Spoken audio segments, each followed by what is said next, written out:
When my son died, I thought grief would be the hardest thing I'd ever carry. I was wrong. Carlton had been gone exactly 7 days when Cleo walked into the living room and stopped like she'd stepped into an inconvenience. I was sitting in Carlton's favorite armchair, folding his sweaters one by one, as if the careful stacking could keep him real. The house still smelled like funeral flowers and the cologne he wore every Sunday. My tears dropped onto the soft wool, darkening it in small, quiet circles. "Nan, we need to talk," Cleo said. Her voice didn't have the soft sympathy she'd performed at the funeral. No audience, no gentle hands on my shoulder, no whisper of, "I'm so sorry." She stood in the doorway in designer jeans and a silk blouse, nails tapping the frame like a countdown. I looked up, blinking through tears. "Of course, honey. What is it?" She didn't sit. She didn't soften. She just stared down at me like the chair belonged to her, too, like the air belonged to her. "I've been thinking about the house situation," she began, "and with Carlton gone, things need to change. The kids and I need space to grieve properly, and honestly, having you here is just too much right now." The words didn't land all at once. They scattered, and my brain tried to gather them into something that made sense. "Too much?" I repeated. "You're always crying," she said, her tone steady, clinical. "Always touching his things, always talking about him like he's still here. It's not healthy for the children to see their grandmother falling apart like this. They need stability, not constant reminders." My hands froze around the sweater I was folding, his gray cardigan, the one he wore to read the paper, coffee in hand, feet tucked under him like he was still a boy in my house. 3 weeks ago it had been warm from his body. Now it was just fabric. "Cleo," I managed, "this is my home too. Carlton and I discussed this before he got sick. He wanted me here. He wanted me close, to help with Emma and James." She gave a laugh with no warmth in it. "Carlton said a lot of things when he was medicated.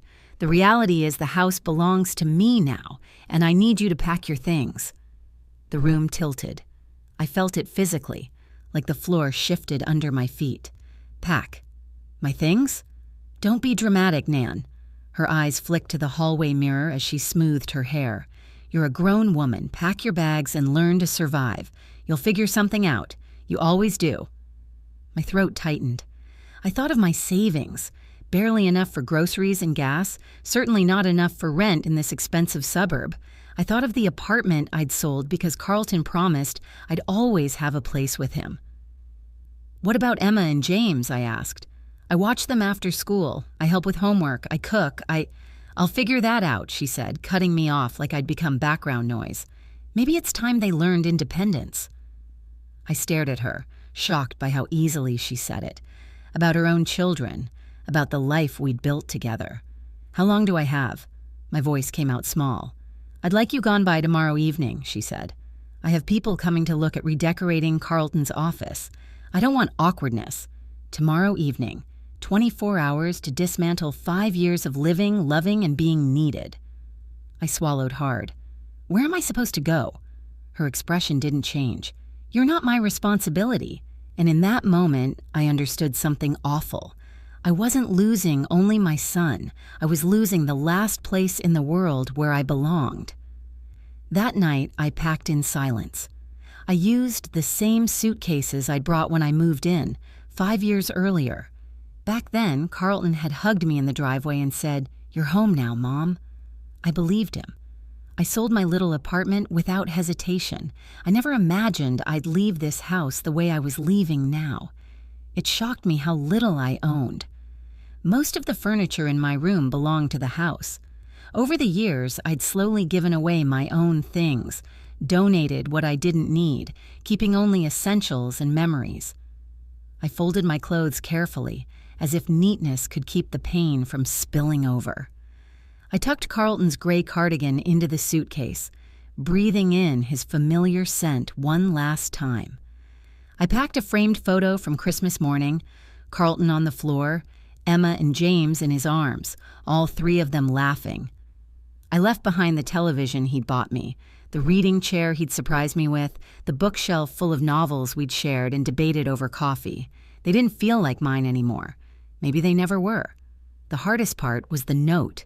How do you explain to an 8-year-old and a 10-year-old that their grandmother is being sent away without turning their mother into a villain? How do you say goodbye without promising to come back when you don't know where you'll be sleeping? In the end, I wrote the simplest truth I could manage. Grandma Nain has to move to a new place. I love you both more than anything. Be good for Mommy. Love and hugs always. I left the note on their bathroom mirror where they'd see it in the morning. I couldn't bear to watch their faces crumble. They'd already lost their father. They didn't need to see me fall apart too. At dawn, I loaded my car. The trunk barely closed. The back seat held a few groceries I'd quietly taken from the kitchen. Crackers, peanut butter, bottled water, things that wouldn't spoil, things that felt shameful to need.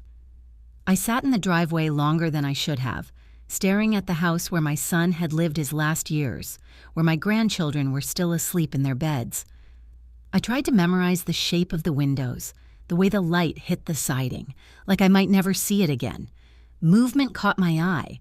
Cleo stood at the front window, coffee mug in hand, watching me the way someone watches a delivery they didn't order, making sure I left, making sure I didn't change my mind and come back to complicate her fresh start. I put the car in reverse and drove away. For the next 2 weeks, my world shrank to the inside of that car. I parked behind a 24-hour diner on the edge of town, far enough from Carlton's neighborhood that I wouldn't run into anyone I knew, close enough that I could still drive past the kids' school sometimes. Watching them at recess from a distance felt pathetic, but it was the only thing keeping me upright.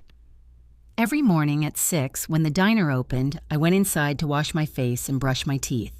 I ordered the cheapest thing on the menu and stretched it as long as I could, nursing 1 cup of coffee for hours while reading yesterday's newspaper. The nights were worse. Curled up in the driver's seat, my body ached constantly. Every noise startled me.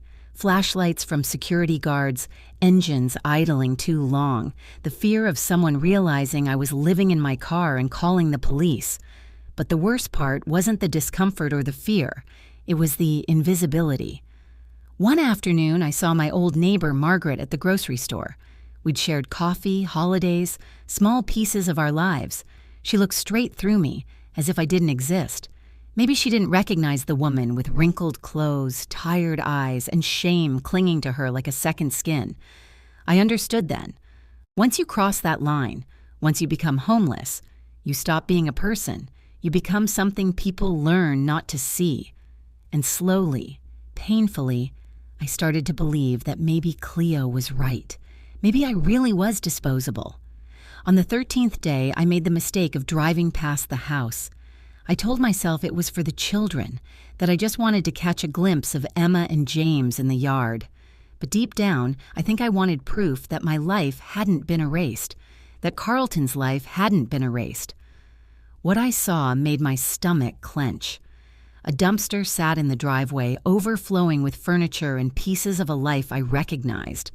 Carlton's desk, his bookshelf, the recliner where he used to fall asleep during Sunday movies with the kids, the small table he'd used during his last months when the stairs became too hard and he worked downstairs, surrounded by photos he was sorting into neat stacks. Cleo stood beside the dumpster in expensive workout clothes, phone pressed to her ear, laughing like it was any other day. 2 men carried another item out, something wooden and familiar, and she waved at them dismissively. They tossed it in. The crash echoed louder than it should have. I felt it in my teeth.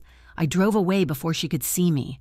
My hands shook so badly I had to pull over in an empty parking lot and sit there, breathing shallowly until the trembling eased.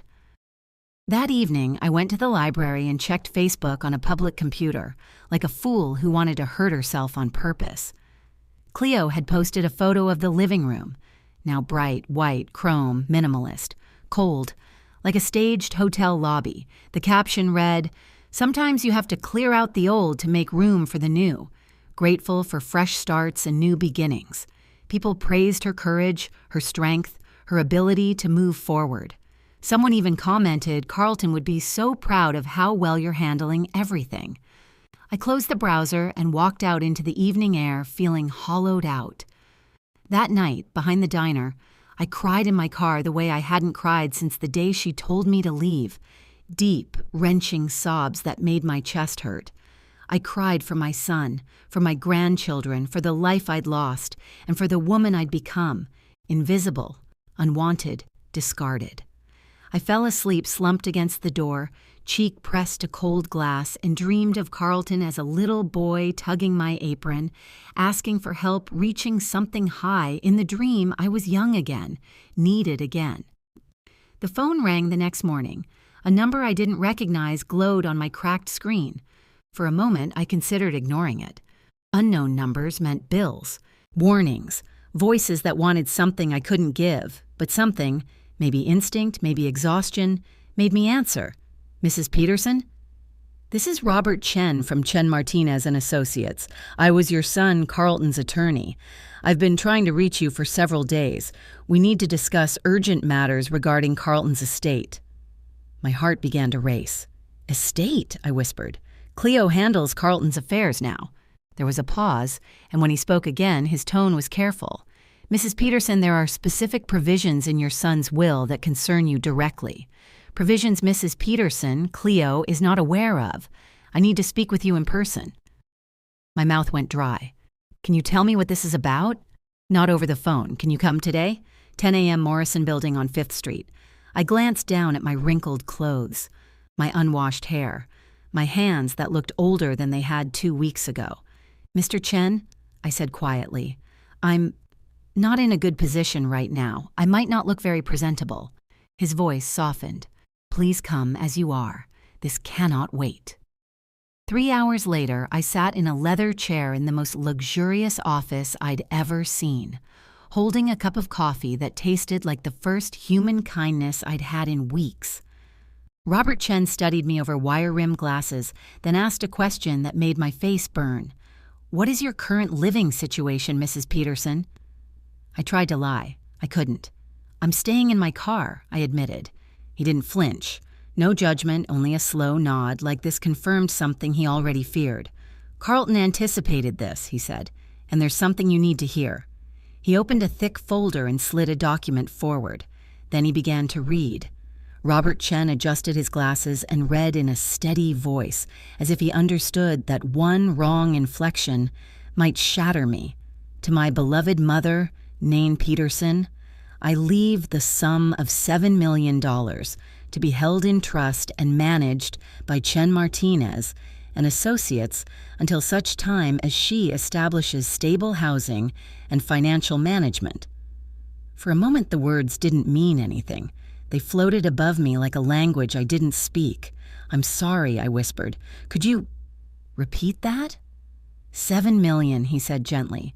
Your son was far wealthier than most people knew. Investments, accounts, and a substantial policy beyond what his wife received. My head swam. I gripped the coffee cup like it was the only solid thing in the world. But Cleo, she said everything belonged to her. She said I was nothing, that I had to learn to survive.